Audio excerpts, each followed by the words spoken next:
Assalamu alaikum students. Today we will discuss mechanism of breathing. Breathing is a process in which air is taken from the environment inside the body and also expelled out from the body to the environment. Breathing possesses two processes, inhalation and exhalation. First we will discuss inhalation in detail. Inhalation is a process in which air is breathed in. इन्हीलेशन ऐसा process है जिसमें हवा environment से body के अंदर लेके जाते हैं. It consist of two respiratory muscles.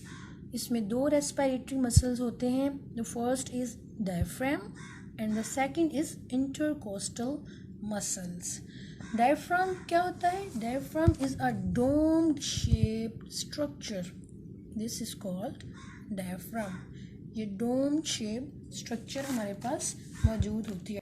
If we magnify it, no this is called diaphragm. जैसे कि ये बिल्कुल लंग्स के साथ नीचे इंटरकनेक्टेड होता है. जस्ट डायफ्राम के साथ यहाँ पर हमारे पास फिरेनिक मसल्स होते हैं. दिस इज कॉल्ड फिरेनिक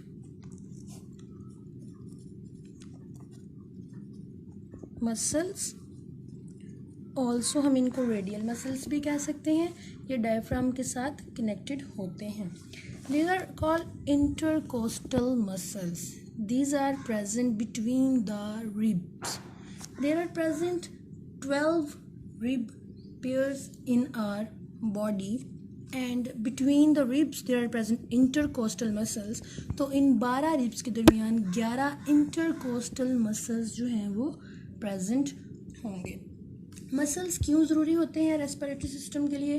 क्योंकि लंग्स जो होते हैं वो टाइटली पैक्ड होते हैं थोरेसिक कैविटी में, और लंग्स जो होते हैं वो मस्कुलर नहीं होते.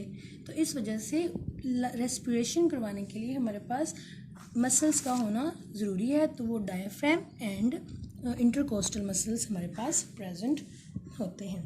इन्हेलेशन का प्रोसेस कैसे होता है?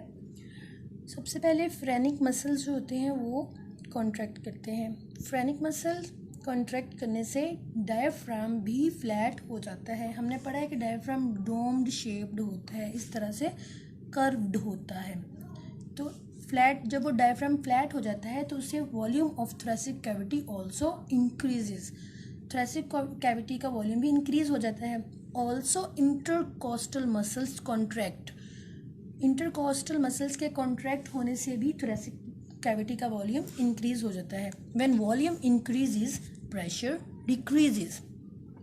प्रेशर एटमॉस्फेरिक प्रेशर से ऑलमोस्ट -2 to -6 मरकरी तक प्रेशर जो है वो लंग्स के अंदर डिक्रीज हो जाता है. तो वो प्रेशर रेगुलेट करने के लिए, इक्वल रखने के लिए, होमियोस्टेसिस के लिए क्या चाहिए होता है? फर्दर हवा चाहिए होती है एनवायरनमेंट से, ताकि वो होमियोस्टेसिस का प्रोसेस जो है वो कंटिन्यू रहे. तो फिर उसके नतीजे में air is taken in from outside to the lung. This is the diagrammatic expression of inhalation. These are lungs, ribs, intercostal muscles and diaphragm. This is the diaphragm which is dome shape. How inhalation occurs? Air enter through trachea into lungs. Air जो है वो trachea के ज़रिए lungs में enter होती है. When air enters, जब phrenic muscles contract होते हैं. जब फ्रेनिक मसल्स कॉन्ट्रैक्ट होंगे, डायफ्राम क्या होता है? ये फ्लैट हो जाता है. पहले हमने देखा ये डोम शेप था, लेकिन ये क्या होगा? फ्लैट हो जाएगा. जब डायफ्राम फ्लैट होगा तो थोरेसिक वॉल्यूम जो है, थोरेसिक कैविटी है, उसका वॉल्यूम इंक्रीज हो जाएगा. थोरेसिक वॉल्यूम इंक्रीज होने से जो है अंदर प्रेशर जो है वो डिक्रीज हो जाएगा. When pressure will be decreased then air can enter.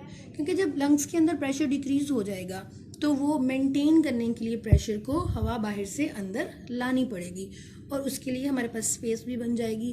तो इस वजह से उसके अंदर हवा जो है वो एंटर हो जाएगी.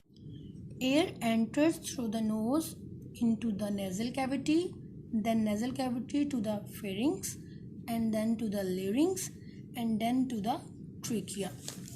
And this is trachea. And trachea से हवा जो है वो लंग्स के अंदर चली जाती है. एज वी सी ये हवा अंदर एंटर हो रही है, इसलिए एरो जो है वो नीचे को हम इसका शो करेंगे. और डायफ्राम फ्लैट हो जाता है और नीचे को हो जाता है. और वॉल्यूम इंक्रीज हो जाता है थोरेसिक वॉल्यूम, थोरेसिक कैविटी का, इसलिए हम इसको जो है वो एरो जो है वो नीचे को शो कर रहे हैं इसको। Now we will discuss exhalation. Exhalation is a process in which air is breath out. जो हवा हमने इनहेलेशन के ज़रिए अपने अंदर लेके गए थे ऑक्सीजन को, उसके बाद जब बॉडी में वो प्रोसेस होगी, उसके बाद कार्बन डाइऑक्साइड की फॉर्म में वो हवा बाहर जाएगी। तो it is a passive process. Inhalation क्या था, वो एक्टिव प्रोसेस था। Inhalation was active process. Active process कौन सा होता है, जिसमें एटीपी यूज़ हो रही होती है किसी भी काम को करने के लिए। और पैसिव प्रोसेस कौन सा होता है, पैसिव प्रोसेस ऐसा प्रोसेस होता है जिसमें एटीपी का यूज़ नहीं हो रहा, no use of ATP. There is no muscles contraction. क्योंकि एटीपी का यूज़ किस लिए नहीं हो रहा, क्योंकि वहाँ कोई भी मसल कॉन्ट्रैक्शन नहीं हो रहा। डायफ्राम रिलैक्स हो जाता है। जब मसल्स कॉन्ट्रैक्शन भी नहीं होगा तो डायफ्राम भी रिलैक्स हो जाएगा और थोरेसिक वॉल्यूम जो है वो भी डिक्रीज हो जाएगा। It's like opposite of inhalation. Inhalation में क्या हो रहा था, मसल्स कॉन्ट्रैक्शन भी हो रहा था, डायफ्राम भी कॉन्ट्रैक्ट फ्लैट था बिल्कुल, और थोरेसिक वॉल्यूम जो है वो इंक्रीज कर रहा था। लेकिन इन एक्सहेलेशन में क्या हो रहा है, इसमें मसल्स कॉन्ट्रैक्शन नहीं हो रहा, डायफ्राम रिलैक्स्ड है, थोरेसिक वॉल्यूम इंक्रीज्ड है और डिक्रीज्ड है। और थोरेसिक वॉल्यूम डिक्रीज होने से प्रेशर क्या है, इंक्रीज होगा। व्हेन प्रेशर इंक्रीज, तो फिर उस प्रेशर को मेंटेन करने के लिए एक्सेल करना ज़रूरी है। तो वो एक्सेल जब हम करेंगे, एक्सेल करने से दोबारा जो है वो हमारा प्रेशर जो है वो लंग्स का इक्वल हो जाएगा एटमॉस्फेरिक प्रेशर के, मतलब उससे होमियोस्टेसिस के प्रोसेस हमारा जो है वो मेंटेन रहेगा। Now will see diagrammatic expression of exhalation. इसमें क्या होता है कि हवा बाहर को जाती है। तो इसमें हवा बाहर को कैसे जाएगी, जब प्रेशर इंक्रीज कर जाएगा लंग्स के अंदर। प्रेशर कैसे इंक्रीज करेगा, जब फ्रेनिक मसल्स जो हैं वो रिलैक्स होंगे और डायफ्राम दोबारा डोम्ड शेप में आ जाएगा, तो उससे थोरेसिक वॉल्यूम, जो थोरेसिक कैविटी है उसका वॉल्यूम क्या होगा, डिक्रीज हो जाएगा। थोरेसिक कैविटी का वॉल्यूम डिक्रीज होने से प्रेशर जो है वो ज़्यादा क्रिएट होगा। तो प्रेशर इंक्रीज होगा। प्रेशर को दोबारा मेंटेन करने के लिए होमियोस्टेसिस का प्रोसेस जिस तरह हमारी बॉडी में होता है, तो उससे क्या है, वो प्रेशर को मेंटेन करने के लिए हवा जो है वो बाहर को एक्सेल करनी पड़ेगी। तो थ्रू दिस ट्रैक जिससे वो एंटर हुई थी, उसी से बैक टू द एनवायरनमेंट चली जाएगी। This is the trachea and then it will move from trachea to the larynx, pharynx and then to the nasal cavity. और फिर इस तरह से हवा जो है वो बाहर को एक्सेल्ड आउट हो जाएगी। अगर अब हम गो थ्रू करेंगे कंप्लीट मैकेनिज्म ऑफ ब्रीथिंग से, हवा एंटर होती है through nasal cavity and then to the whole, pharynx, larynx, trachea, bronchioles, bronchi से लंग्स में एंटर हो जाती है। लंग्स में एंटर होती है कैसे, जब ये muscles contract, phrenic muscles contract होते हैं, डायफ्राम बिल्कुल फ्लैट हो जाता है, वो स्पेस देता है हवा को अंदर रहने के लिए, ताकि जो प्रेशर है अंदर और बाहर का जो वो मेंटेन हो जाए। उसके बाद जब होल प्रोसेस हो जाता है, ऑक्सीडेशन के बाद कार्बन डाइऑक्साइड बाहर को जब जानी है, तो उसमें क्या होगा कि ये मसल्स दोबारा से रिलैक्स हो जाएंगे, फ्रेनिक मसल्स, डायफ्राम अपनी असल हालत में डोम्ड शेप में आ जाएगा और थोरेसिक कैविटी का वॉल्यूम जो है वो डिक्रीज हो जाएगा और हवा जो है यहाँ से एक्सपेल आउट हो जाएगी। This was the whole mechanism of breathing. In next video we will discuss the next topic. Please subscribe my channel.